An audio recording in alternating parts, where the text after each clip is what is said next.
Balik na sang klase, nag-face to face ng estudyante.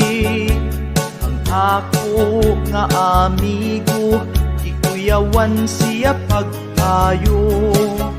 Kay kad kumodjol pa, ang mu-answer ang iyang mama. Siya wala gyud nakatun, magsigilag duwa og cellphone. Natapwan ra siya tungod sa iyang mama. Siya sigilag katulog, iyang mama naglibog. Kay kung siya ang paansiron, ang answer kay iyang kupyahon.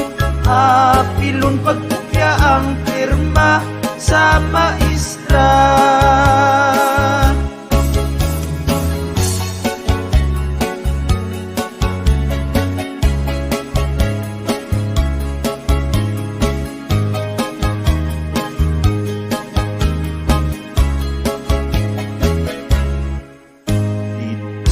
Sa eskwelahan, akong amigo gikulbaan.